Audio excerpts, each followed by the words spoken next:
Good morning, ladies and gentlemen, and thank you for coming out tonight. Or I mean, this morning. I know it's a windy day, but we're going to have a good ceremony.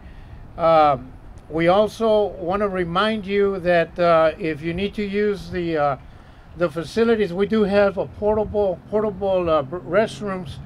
They're just right behind you. We also have water. We got a little table over here set up with water if you'd like to have a drink. Other than that, again, this is a ceremony to remember what happened on December 7th, 1941. So we have a guest speaker, a keynote speaker, who is going to be introduced later in the program, but his name is J.J. Joaquin Zamora, one of our commissioners for this great city of McAllen. So we're going to go ahead and start. If you could please rise for the national anthem, which is going to be sung by Fire Department firefighter Aaron Magana.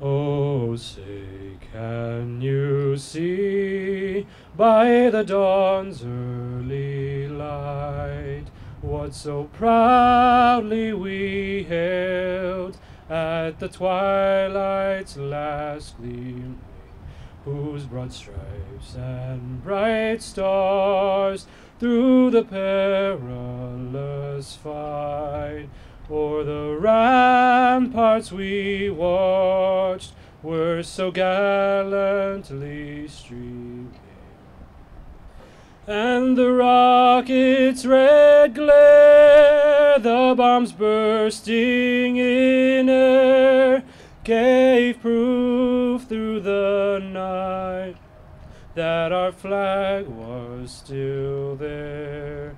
Oh, say, does that star-spangled banner yet wave o'er the land of the free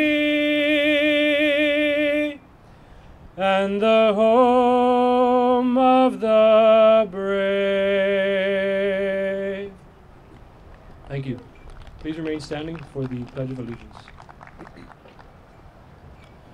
I pledge allegiance to the flag of the United States of America and to the republic for which it stands, one nation, under God, indivisible, with liberty and justice for all. Thank you.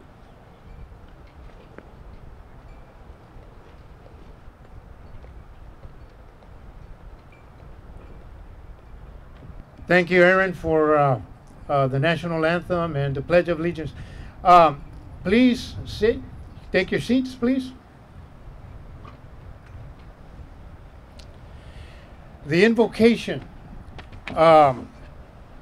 Heavenly Father, we are gathered here to commemorate those among your servants who gave their lives at Pearl Harbor on December the 7th, 1941. Because of their dedication to duty, we still enjoy the freedoms we inherited from our forefathers. Because they served well, we are proud to call them our own. Please be seated.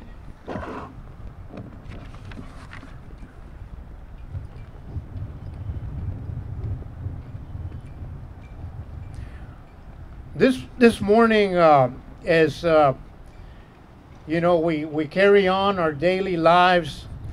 A lot of the times we don't think about what's going to happen in the future. But I'll tell you what, it's great to know that when you live in a free country, you're able to have the freedom to think and do lawful things. So I want you to keep in mind that this memorial can help you. This memorial stands for remembrance. It stands for dedication.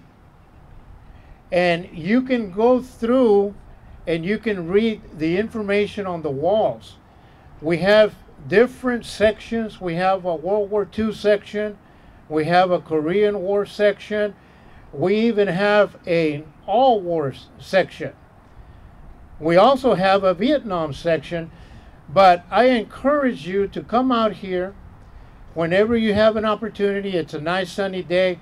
Come out here and read some of the stuff, some of the words that are engraved in a lot of these walls. And let me tell you that it makes us very proud to be able to sit here and stand here today and remember what happened on that ugly day of December 7th, 1941. So at this time, I'm going to call our keynote speaker, Joaquin J.J. Zamora. Now, Joaquin is a commissioner for the city of McAllen, the great city of McAllen, and he represents District Number 2. And District Number 2 is this area right here, where our memorial is set. But at this time, I'd like to call the commissioner to come and give us a few words and inspire us. Thank you. Good morning, everybody. Welcome here to the memorial here in our great city of McAllen. On behalf of our mayor, Javier Villalobos, and the entire board of commissioners for the city of McAllen, we extend our best wishes and regards for all of those who are here this morning on this very important day, and for those that could not be able to attend. I do have some prepared remarks. I'll be very brief, and I do appreciate your time and attention.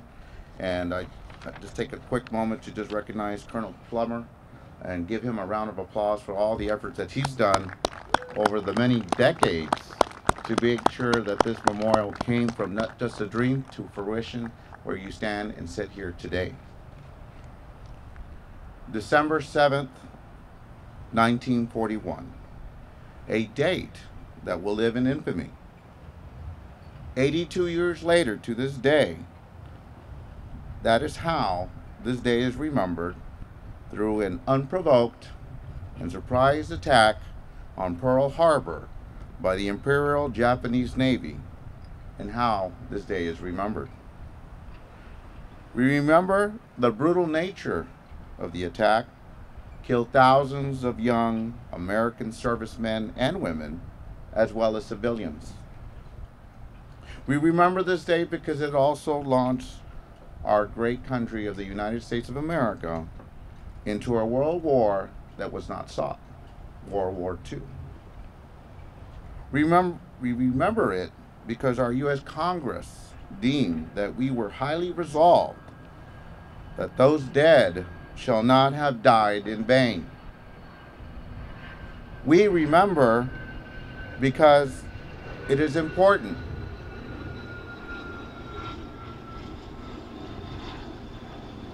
that we stand and honor our fallen heroes, those who shed blood in defense of this nation, the greatest country in the entire world. We are no longer enemies with the enemy from that day. We are, in fact, now allies. And our remembrance here is not to bring back old grudges and poor memories, but rather to inspire us to not only serve our country, but also of humanity. Instead, always look for the path of peace instead of a path of aggression.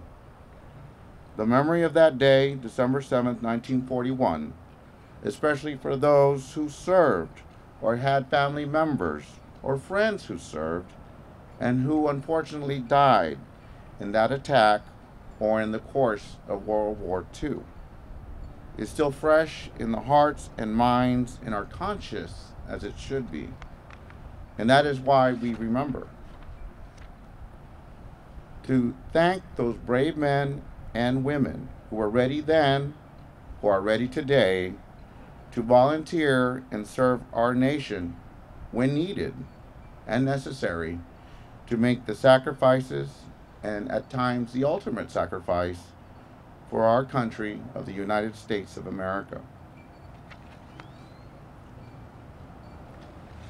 As I was on my way here, I was reflecting back on other days that we remember. We have Memorial Day, Veterans Day, and somewhere in between the next holiday, we have this day. It's not a celebration.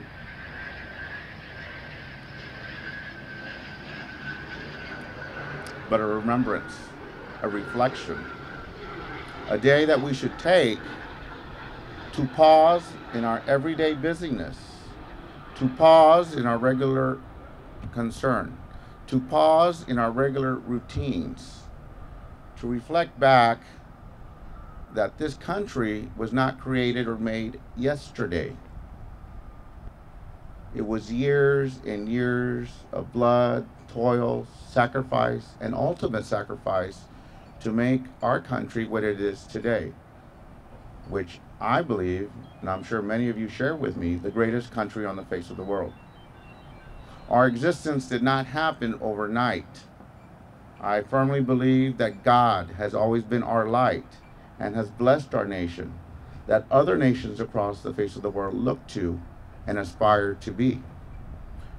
Not to say that we are perfect, but I would rather not live in any other country here than the United States. So on this day, we pause for a moment to reflect those, especially those on December 7th, 1941, whether we were alive or not, whether we read it in a history book or not, or we had the privilege to even visit the memorial. We pause for a moment to soak in and reflect the importance of our liberty, of our freedoms, the right to vote, the right to travel, the right to work, all the different rights that may at some point in time we encounter or we enjoy or we use. Those rights and many other privileges that are pertinent to that should never be taken for granted. From that day, we understand that evil, whether we recognize it by name or not, is everywhere. And no better way to honor and remember those who have passed, not only from this day, but from other days, is to remain vigilant, to always be aware, to be conscious, to be prepared when evil rises its head anywhere it can be found or can be seen, and to be vigilant, to be sure that history is not repeated again. This memorial here on this site, to me, and hopefully for you, is a constant and unwavering manifestation of our freedoms and liberties that we enjoy. And understand that sacrifices have been made not only for our local community, state, and country to ensure our safety, our freedoms, and rights that we enjoy as Americans. The memorial is here so that we may never forget.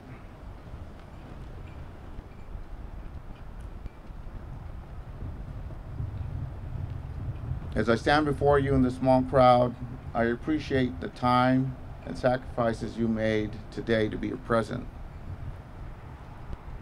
My wish is that in future years, more people will take the time out of their busyness of their day to reflect that the price of freedom and our rights are not free and they're not guaranteed.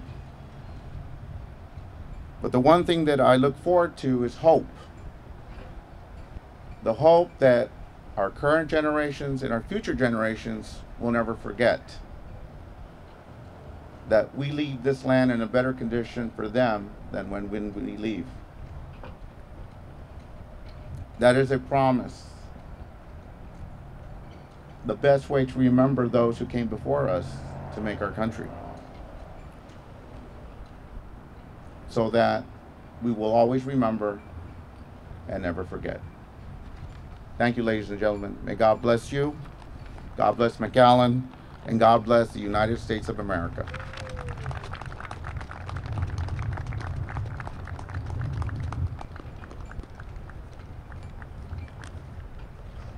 Thank you, Commissioner Zamora, for those inspiring, those words of faith and hope. And truly, truly, we've got to remember that this memorial is a symbol of everything that Commissioner Zamora pointed out. So we're very grateful to have him here today as our keynote speaker. I'm going to go ahead and pass the microphone to Colonel Plummer. Colonel Plummer is the president of the Veterans War Memorial of Texas, which is where we're at today. I'm going to pass the mic to him. He's got a few words, and we ask that if I can get okay, Colonel. Can you hear me out there? Hold your hand up. By chance, are there any World War II veterans down there? Well, I guess I'm the only one, so I can tell all types of stories. I'm here today to tell you about our memorial that is built on the concept of an outdoor school. And what am I talking about? Patriotism. We're in a hell of a situation today with people shooting up people in the United States and all over the world. And why in the United States? The threat now is an election of people who can take it and make a dictatorship out of it. And a lot of people don't understand that. We must strive, I mean really strive, to make this a nation that we have today. It will die down. If you ever see a dictatorship, you'll never see another one. I was in World War II and I was in Vietnam twice, over in Korea once.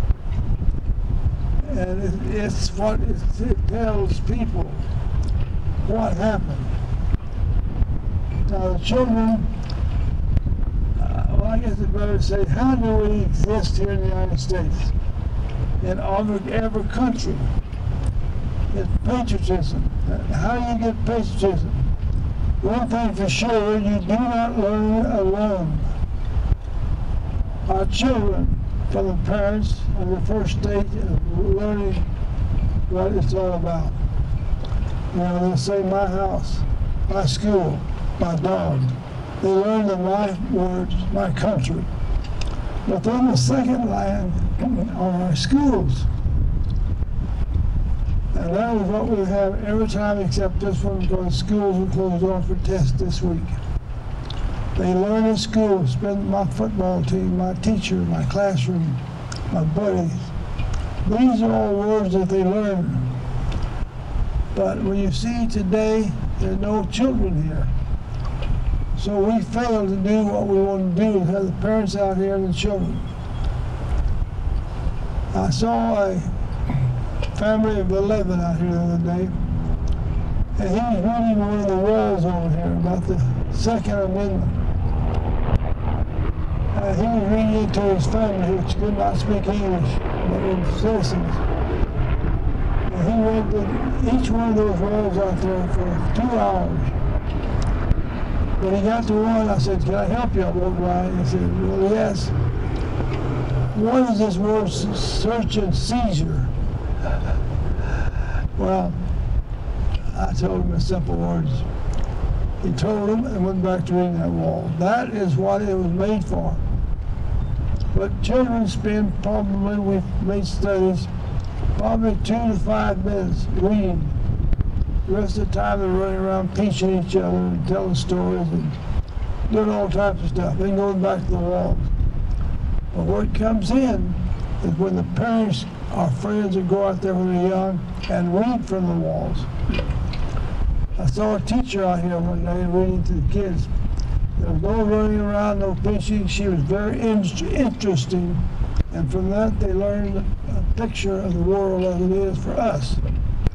If we do not train our children, there will be no way that they can fight in the future for what they don't know they will fight for. That's very important. You look back and look at all the wars. There's a history teacher named Tolstoy. And his study of world history, he said that at one time in the world, a 30-year period where they could not find a war in the history of mankind. We have always been at war. Somebody is always fighting. You're fighting with your neighbor, or whatever. We're always in fights. That's where we are. Americans are, in all countries. That's why we have continuous wars. And we're going to continue to have these. It's part of our shelter we're under. And to do this, to defend America, our children of each generation must learn. As I said, in World War II, well, I started back when I was growing up. On these days, we had two schools and a high school, Colgate, Oklahoma. Everybody turned out, closed the stores, marched down the streets, singing and yelling. I didn't know what I was singing. I just stood up there and walked with all those kids and we sang. But the city closed down to celebrate these things. It was World War I then. And they tore up Europe just like we did in World War II. And every year the whole town shuts down because they're teaching, that's where I learned patriotism. They shut down. And the adults told us all about it. And the World War I veterans, you know, there's a horrible war. How many wars have we been there since? The United States has lost approximately 1.5 million Americans in all the wars and conflicts so far. That's 1.5 million people. And nobody gets praised at all. The statistics come in, they last a while, like Vietnam. I made 2 tours there. I can't hardly remember the numbers that were killed over there. You have to get rid of the memory or you go crazy. The point being that we left the past behind us, but it's going to be up tomorrow. And quite possibly with the way the world's going right now, it conceivably put us into another war, which will spread out to be a world war. So our children and we must always be ready to defend our country. We don't have that in the United States now. We don't have full turnout to close down the town. Here's the number of people we have here, which I thank you very much. Normally we have about 200 or 300. So lack of our publicity and getting things together, we didn't get people in time. Well, my purpose up here is to tell you thank you for influencing your children to be the leaders of tomorrow. And it's been a great privilege here. Thank you.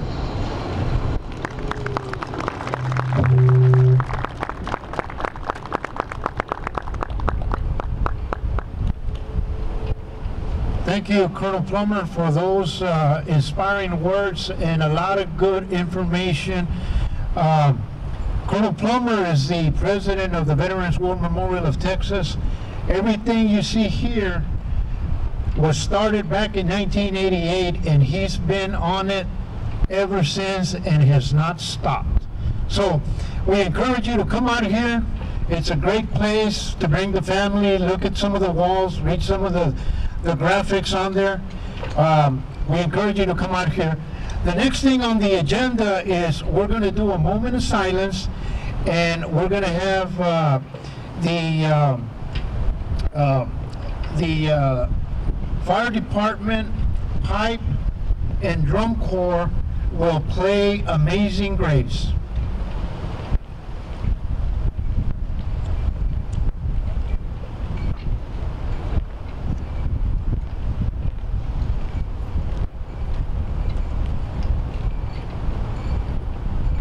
If I could ask everybody to remove their covers, please, and bow your heads in a moment of silence.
The McAllen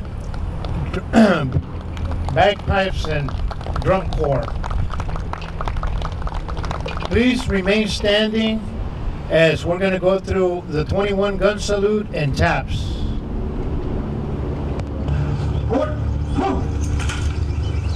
Right, face. Ready. Aim. Pop. Aim. Pop. Aim. Pop. Left. Face. Present. Hope.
Please be seated.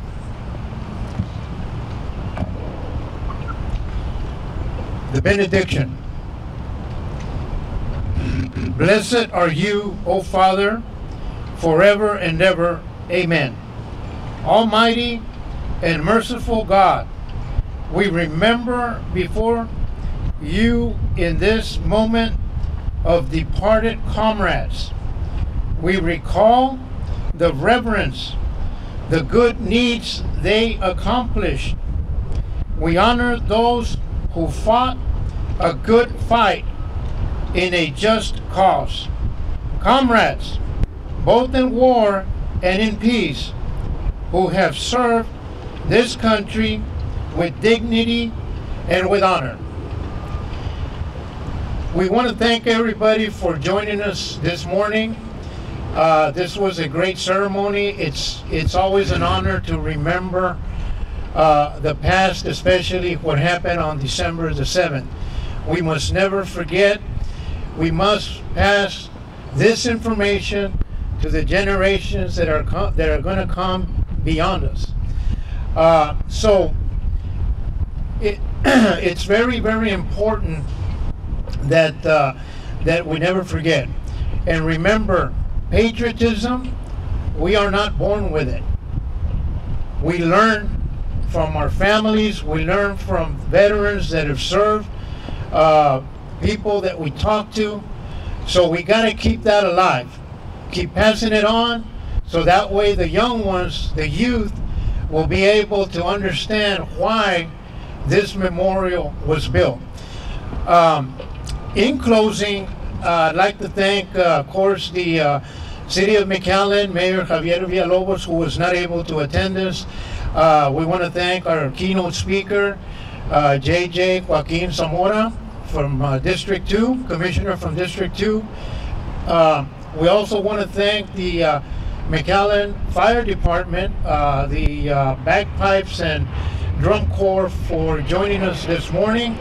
We also want to thank the McAllen Police Department, the McAllen Fire Department for all they do to put these ceremonies together. We also want to thank the committee members from the Veterans War Memorial. Some of them are present here today, and some of them were not able to make it, but that's fine. We were still able to get a good ceremony done. We also want to thank, a lot of times the National Guard helps us out with the netting. They're not here today. Today just happened to be a nice day where the netting was not really necessary. But anyhow, I want to just let everybody know that these ceremonies, we at the Veterans War Memorial Committee would never be able to put these ceremonies together if we didn't get the support from the City of McAllen, the McAllen Parks and Recs, Police Department, Fire Department, all the assets that they carry for us to be able to enjoy these ceremonies. The next one that's going to be coming up is going to be next year on March the 28th. We'll get some information out there. We hope that you can make it.